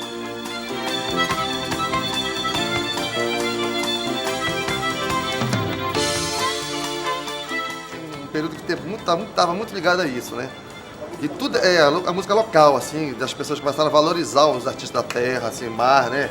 Tem os pioneiros e, assim, foi muito interessante essa década por isso, assim. Então, apareceram os grupos também de rock, né? Daí já começaram... Então, o mercado começou a ser valorizado, o mercado local.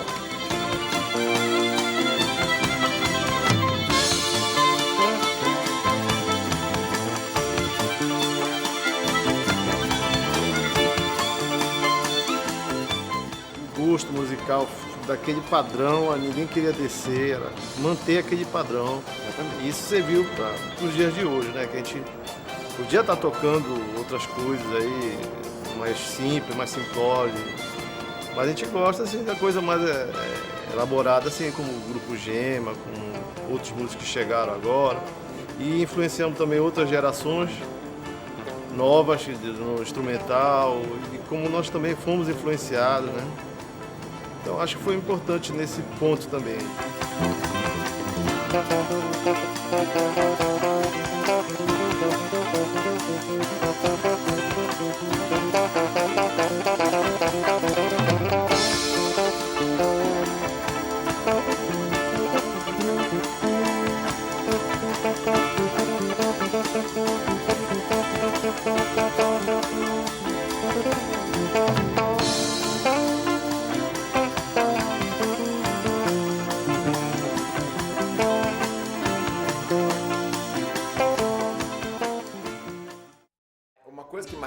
Muito essa época é que haviam núcleos de encontros. Primeiro foi o Bar do Parque, então todo mundo na época, além de estar plástico, eu era ator. Eu trabalhei com Cláudio Barradas, eu trabalhei com o Luiz Otávio Barata, então a gente acabava o ensaio e ia todo mundo no Bar do Parque. Na verdade eu nem bebia, eu tomava café com leite ali. E então eram locais onde se encontravam. Depois abre o 3x4. E aí migra toda aquela população que frequentava o Bar do Parque, migra para o 3x4. A cidade, eu tive uma sequência. Cidade Lavada, Cor de Chuva, depois Cidade Dorme. E Cidade Lavada era muito essa coisa que é o barato de Belém. Choveu, tudo brilha, tudo cheira e refresca. Tem um frescor. E as pessoas, elas tinham uma referência muito grande com o meu trabalho, porque eu sempre pintei muito Belém, especialmente na década de 80, eu pintava a cidade de Belém. Todo o meu trabalho era voltado, mesmo quando eu expunha fora de Belém, eu estava pintando Belém e muito forte as casas, o patrimônio histórico arquitetônico. Toda a minha vida eu morei em casas antigas, hoje em dia de novo estou em casa antiga, então é parte da minha história. Só que eu pintava, mesmo na década de 80, as pessoas comentavam assim, tu pintas uma Belém que nós temos saudade. Uma Belém de janelas abertas, uma Belém que se dormia com janela aberta, uma Belém sem grade, uma Belém de um relaxamento. A minha revolução não foi a revolução da rebeldia na década de 80, eu não era rebelde nesse sentido, mas era a rebeldia pela escolha de viver de arte, de fazer pintura, teatro, e engraçado, depois, foi na década de 80 que eu me tornei discípulo do Osho, que engraçado que eu tô com 46 anos. 83 eu me tornei discípulo do Osho, recebi esse nome Rohit. Tô com 46. A minha vida, esse ano é exatamente 23 anos Thomas, 23 anos Rohit. A gente abriu o bar, a gente ia inaugurar o bar, a gente não sabia o nome ainda que iria dar no bar, né? Então no dia da abertura se fez uma eleição, né? Para escolher o nome com urnas e tudo, né? Mas lotou aquele espaço. Eu me lembro que meia-noite eu acho que não tinha mais uma bebida. Era impossível, lá dentro a gente não conseguia se encontrar, assim, de coisa, né? Mas eu sei que o nome, de tão pequena, ficou escolhido 3x4 o nome, né? O nome do 3x4 ele foi eleito, né, eleição direta. Na véspera da posse do Tancredo, o bar abriu e houve uma eleição direta com urna verde, revestida de verde e amarelo e tudo. em que se listou uma série de sugestões de nome de bar, entre elas o 3x4, sugerida pelo Emmanuel Nassar. Precisava dar um nome para o bar, que era um espaço muito pequeno e pertencia ao pessoal de fotografia, né? Eu fiz a minha sugestão a partir desses dados de que o bar era um reduto de fotógrafos, né? E era pequeno. Essa memória afetiva que as pessoas guardam, exatamente que acho que era um espaço íntimo ali, um espaço fisicamente pequeno, é um aconchegante. A forma como as pessoas tinham que frequentar aquele espaço, pegando lá suas cadeiras, seus bancos para sentar, não havia uma coisa preparada, dava um tom de intimidade, como se estivesse em casa, olha, pega a cadeira ali, coloca ali, enfim, cada um vai para o seu canto. Um ponto de agregação de bons fotógrafos, de uma produção fotográfica boa, de qualidade. Nessa época também a Funarte promovia as semanas de fotografia. E uma das semanas ocorreu em Belém. Em 1985 foi a 4ª ou 5ª Semana Nacional de Fotografia. Recebemos fotógrafos de todos os estados, foi um grupo excelente de fotógrafos que circulou e o 3x4 era o ponto de referência, né? Aí, bom, todo Sírio, todo mundo vinha para cá documentar Sírio e o 3x4 era onde a gente saía para encontrar todo mundo. E eu me lembro que eu chegava no 3x4 e eu ia abraçar pessoas. Eu me lembro que eu ia, dava vários abraços, encontrava, eu não era muito bebê, tomava um refrigerante, um guaraná, ficava lá até meia-noite e vinha para casa. O 3x4, ele mantém uma analogia com o Bar do Parque, numa outra configuração. Primeiro, um lugar aberto. Depois é o público que ia ao Bar do Parque, que por vários motivos não vai mais, né? Vai para lá. E depois a vinculação entre o 3x4 com um modo de expressão artística que é a fotografia. Começamos a fazer eventos culturais, que era o varal de fotografia no espaço, né? Projeções, né? Teve assim, era varal de poesia, lançamento de livros, teve desfile de moda, de estilistas alternativos, né? Então várias coisas foram assim, a gente tinha umas programações que vinham propor e o espaço estava aberto, o bar estava aberto, né? 3x4 era uma coisa que eu achei super importante, que a TV Cultura, no caso a Fontelpa na época, começou a fazer programas assim ousados para a ocasião. E o pessoal, a equipe estava muito motivada, muito. Tanto que quando eles inauguraram o Peter, o Laguna, a Maquicó, a Sônia, inauguraram o 3x4, que era um espaço pequeno, o pessoal terminava de trabalhar, iam para lá e colocavam num telão, numa televisão lá, o trabalho do dia, discutiam, isso bebiam, eu parava a madrugada. Quando eu estava no 3x4, sentávamos no chão, fedorentos de baratas, né? No 3x4. Era uma vida intensa de poesia, né? Fazendo a poesia e não fazendo, vivendo a poesia. Nas imediações da casa do Chicaoca, né? Sentados no chão, né? Entre as baratas que andavam pela calçada, né? E de repente um gato saiu correndo debaixo do carro, né? E nós lembramos isso até um poema que eu fiz com o Boga. 7 vidas, etc, etc. Mas eu acho que foi uma coisa gostosa que aconteceu. Eu acho que é um momento, talvez, até de fechar, sabe? Ficou uma lembrança gostosa na memória da gente, né? Do que ela se acabando. Eu acredito que essa memória permanece pro resto da vida para as pessoas que eram assíduos do espaço. Ali é uma coisa que fica como uma lembrança ad eterno, né?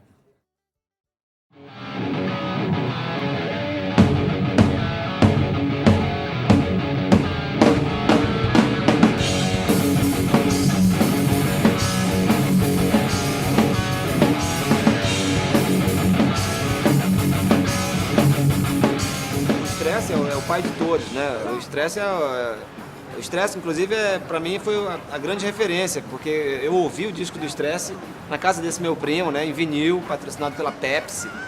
E é de cara, esse grupo é daqui, o grupo gravou o disco em 16 horas e tal. Caramba, bicho, incrível isso, né? 82. Milhares de fãs pelo mundo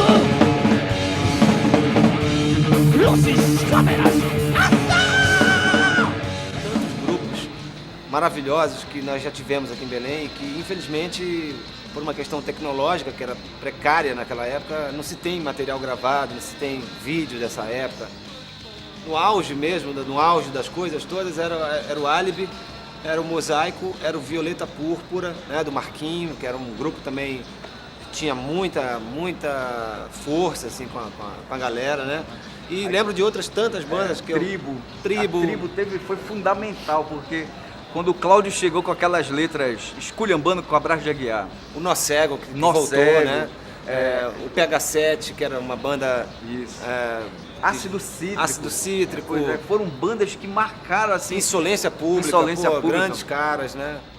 O rock nacional, que estava bem estabelecido naquela época, 85, 86 e tal. Lá no eixo, lá no tal do Centro-Sul, ali estava bem firme. Tinha já bandas com grandes empresários, com turnês armadas e tal. Aqui a coisa aconteceu depois, né? Foi o reflexo da Pedra no Lago, foi chegando aqui. Porque o Álibi era a única banda que tinha uma mulher cantando. Ou seja, era no meio do monte da macharada, né? Era a única mulher cantando. Então cantando rock and roll, né, cara? Aí o negócio pegava. Era covardia, covardia pra gente.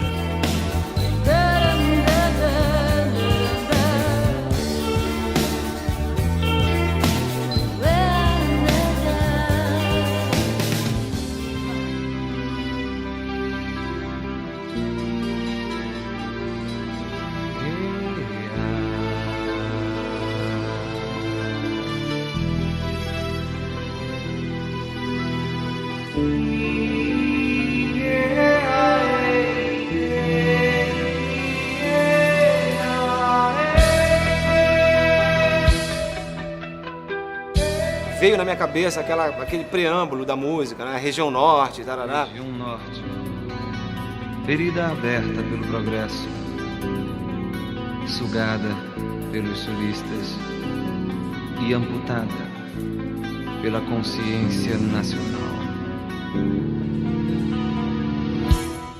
Aí de cara, que isso, bicho, sabe? Parece que alguém soprou no meu ouvido aquilo, assim. Aí eu anotei, digo, bicho, vou escrever isso aqui. Eu escrevi na prancheta, né? Aí o meu desenho foi pro espaço, cara. Eu não consegui mais fazer nada. Aí comecei a, bicho, eu pensava em desenhar, né? Aí vinham, assim, fotos na minha mente, assim. Eu começava a imaginar, eu via, assim, nas minhas imagens internas, eu via os índios comendo os Big Macs, assim, né? Via as fotografias, norte, morte, né? Só uma letra mudando. Aí comecei assim a juntar, tentar resumir aquelas fotos da minha cabeça. Aí fui ali pra beira do rio, no profissional, na universidade, né? Com um papel. Na beira do rio. Um lugar bem inspirador. Rio Guamá. Assim, Rio Guamá e tal. Aí lá, cara, saiu a letra assim, como se fosse alguém meditando, né?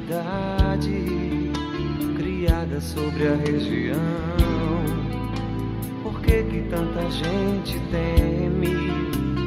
Norte não é com M, nossos índios não comem ninguém. Agora é só hambúrguer, porque ninguém nos leva a sério. Só o nosso minério e quem quiser. Em 92 a gente gravou o disco, né? O primeiro disco, o Cavcanem, né? E na hora de gravar o disco a gente sempre teve uma filosofia de todos mandam, né? Todo mundo tem o mesmo poder de voto. E a maioria do grupo não queria gravar a música, por questões de estilo mesmo. Eles achavam que aquela música não tinha a ver com o grupo, né? Eu falo isso com a maior tranquilidade e era voto vencido, né? Só eu e o Peru queríamos que a música fosse gravada. Ela não estava relacionada no disco. E foi graças ao Saulo Teixeira, nosso produtor desse disco, que ouviu a música e falou: Bob, essa música não tá no disco? Eu digo: não, Bob, não tá, mas por quê? Porque 3-2, nós estamos perdendo, então tudo bem, fica pro próximo, né? E aí ele disse: não, cara, mas eu sou o produtor, pô. O produtor tem voto em dobro, né? E eu quero, pô, então vai ficar 4-3. Aí nós gravamos, ela foi a última do lado B, né? Que foi gravada em vinil, a última do lado B, assim, ninguém quer... E, pô, foi graças a ela que a gente está hoje falando, né, de rock, assim, eu falo de rock, no caso, hoje, graças ao Belém Pará Brasil, né? A nossa cultura, queremos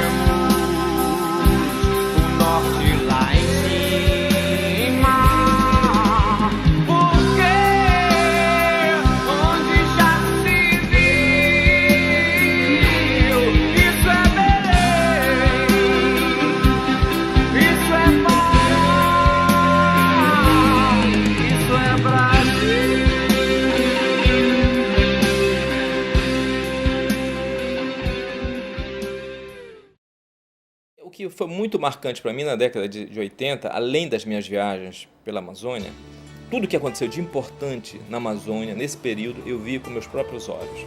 Por isso é que assim, meu jornalismo é um jornalismo muito vivo, porque é contato com as pessoas. E também porque eu entrei num circuito de palestras. Eu me tornei um palestrante de Amazônia em todos os lugares aqui no Pará, na região, no estado e no exterior. Eu acompanhei por dentro todos esses projetos que começaram a ser concebidos na década de 70, não por acaso, todos eles no momento da crise da energia. O mundo inteiro se reciclou para se poupar de produzir bens eletrointensivos e de gastar energia para gerar produtos de massa como os minérios. E se poupou na Amazônia. Quando o Paulo Fonteles morreu, em junho, 10 de junho de 1987, eu fui o primeiro estranho a chegar no local do assassinato e aquilo me chocou muito.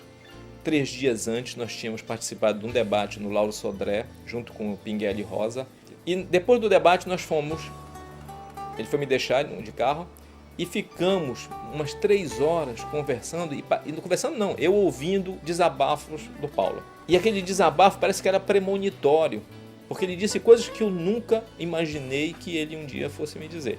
E 3 dias depois eu encontro ele assassinado, daquela forma trágica, não teve nem a menor possibilidade de reação, com 3 tiros na cabeça.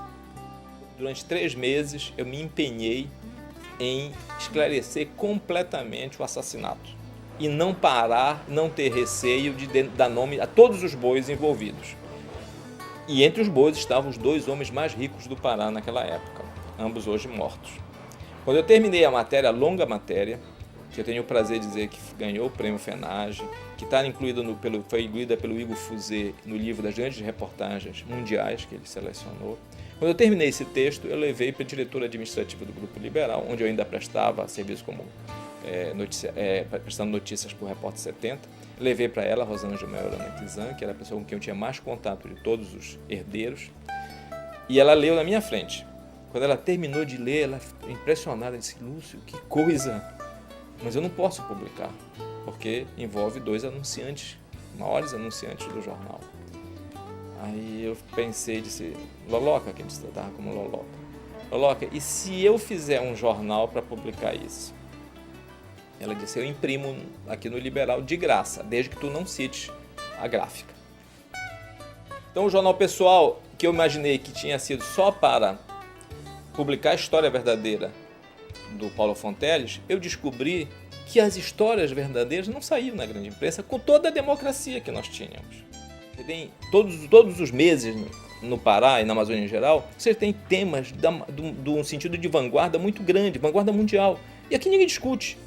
Semana passada, o presidente da Vale do Rio Doce disse: nós vamos comprar a maior empresa de níquel do mundo e vamos passar do zero para ser a maior empresa de níquel do mundo.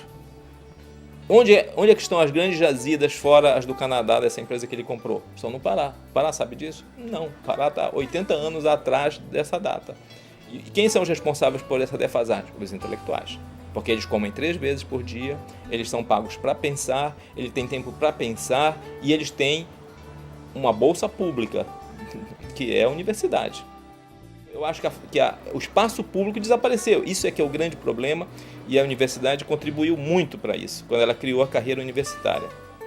As melhores cabeças, aqueles que têm mais tempo para pensar, eles escrevem para os seus pares, porque o que interessa para ele é a banca examinadora da dissertação de mestrado, da tese de doutorado, de pós-doutorado, e é um mundo fechado. Então ninguém vai mais para a rua, ninguém vai mais para os bares, ninguém se expõe nos jornais, ninguém se expõe nas publicações que não sejam normalizadas, que não circulem no mundo científico. Então eu acho que a grande perda que nós tivemos foi do intelectual público.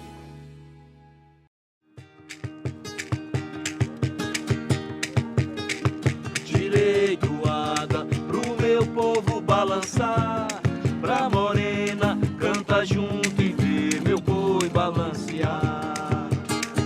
Direitoada pro meu povo balançar, pra morena canta junto e vê meu boi balancear. Lá vai, pavulagem do teu coração. Lá vai, O início de tudo isso foi uma proposta da gente colocar um boi na rua. Então o Cincinnati tinha vindo de São Luís, trouxe um boizinho, nós botamos ele numa tala, a gente espalhava na cidade que ia sair um boi, domingo na praça. A gente fazia uma roda com os tambores, e aí começamos a descobrir toada de Parintins, toada de Belém, né, dos bairros de Belém. Começamos a ver que tinha porrada de boi na cidade, que na verdade nessa época eu estava numa pesquisa do Antônio Carlos Maranhão, na SEMEC, e estava muito vivo na vida, até porque eu não tinha visto ainda essa dimensão da cultura popular.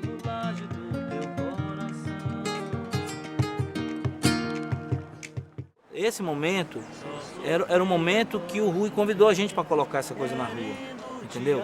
Então, as toadas que nós começamos a tocar, essas toadas que eu recolhi, algumas delas a gente já aprendia junto, né? Não era uma questão da gente ensinar, a gente aprendia junto com a galera. Hoje a gente ensina essas tradicionais para as pessoas, mas na época nós estávamos aprendendo. Então, houve a necessidade realmente de se profissionalizar, de avançar na questão da organização. Eu acho que nesse momento realmente começaram a sair pessoas, né? Então, e chegar pessoas, tanto que nós costumamos dizer que eu acho que a maior parte das pessoas que tocam hoje na nossa música, que vem dessa época lá dos anos 80, passaram pelo Pavulagem. Foram mudando, né? No início não tinha nome nenhum, depois passou a ser Boi Pavulagem do Teu Coração, quando resolveu realmente colocar o boizinho na tala da volta na praça, já chamou-se Boi Pavulagem do Teu Coração. Aí essa coisa foi evoluindo, né? Então a gente foi mudando o nosso conceito com relação à música, pesquisando, se aprofundando no conhecimento sobre aquilo ali, e foi realmente se modificando, até chegar ao Arraial do Pavulagem, que é o nome que está hoje. E depois Instituto Arraial do Pavulagem, né? que já é um lado mais social, né? Que hoje, por exemplo, a gente tem um título de utilidade pública no estado do Pará, dado pelo governo do estado. A Praça da República, nós fomos para lá, não porque é um lugar elitizado, porque é o centro da cidade, mas porque é um pedaço do mundo. E era para o mundo que a gente queria falar, era para o mundo que a gente queria dizer que, como cidadão da floresta, a gente queria encontrar uma maneira de contribuir, não para chegar no Faustão, né? Mas para chegar no coração de cada morador da floresta, para dizer para eles que o carimbó está ameaçado, que o boi-bumbás velho está morrendo, que a gente precisa sensibilizar todo mundo. Esse mergulho que a gente deu para dentro de organizar foi um mergulho não para viabilizar um processo contemplativo, mas um processo de construção, né, e de participação coletiva das pessoas. Então nós temos um embrião de umas 600, 700 pessoas mais ou menos, né? Incluindo aí nas oficinas, nos ensaios, na construção da adereçagem, das bandeiras, a gente vai atingir isso. Esse é o núcleo que a gente tenta orientar e tenta encaminhar no sentido de dizer que a gente precisa construir um processo saudável. Essa ideia do arrastão ela já veio desde o início, né? Ou seja, quando a gente dava a volta na Praça da República, para entrar no teatro. Para entrar no teatro. Esse arrastão já era para buscar as pessoas. Né? A gente brinca com uma coisa muito nossa da curiosidade do povo, né? Passou um boi, vai atrás do boi. Tem experimentado nesses anos, Alan.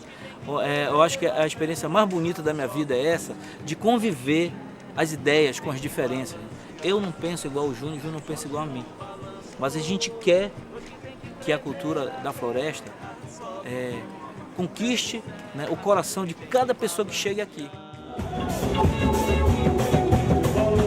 Nós estamos comemorando 20 anos de Arraial e quando a gente se lembra desses anos 80, a gente se lembra do Nilson, do Genésio Tocantins, do Januário, do Chicaoca, entendeu? Daquele encontro da Açaí, daquela reunião da SEMEC. Te lembra? Que foi quando eu te conheci lá, do festival, de tudo isso. Pô. A gente acredita que a nossa contribuição é muito mais forte nesse exercício coletivo. Valdez, eu prometo um verso de luz do Paracauari, azul do mais claro, reverso da aura da Nara em ti. Ô Valdez, eu prometo um verso de luz do Paracauari, azul do mais claro, reverso da aura da Nara em ti. Inês da estrela, da fala de ouro, descobre tesouros e mares sem fim. Na volta do mar, me traz um escrito em forma de trito, por mais esquisito que eu vou musicar. Lavrar a palavra de estanco da trava, muleira da vasca, porteira de ti. Lavrar a palavra de estanco da trava, muleira da vasca, porteira de ti. Inês da estrela, a fala de ouro, descobre tesouro, e mares sem fim, na volta do mar, me traz um escrito, em forma de trito, por mais esquisito que eu vou musicar. Lavrar a palavra de estanco da trava, muleira da vasca, porteira de ti. Lavrar a palavra de estanco da trava, muleira da vasca, porteira de ti. Inês da estrela, a fala de ouro, descobre tesouro, e mares sem fim, na volta do mar, me traz um escrito, em forma de trito, por mais esquisito que eu vou musicar. Lavrar a palavra de estranco da trava, muleira da vasca, porteira de ti. Lavrar a palavra de estranco da trava, muleira da vasca, porteira de ti. Lavrar a palavra de estranco da trava, muleira da vasca, porteira de ti. Lavrar a palavra de estranco da trava, muleira da vasca, porteira de ti. Lavrar a palavra de estranco da trava, muleira da vasca, porteira de ti. Lavrar a palavra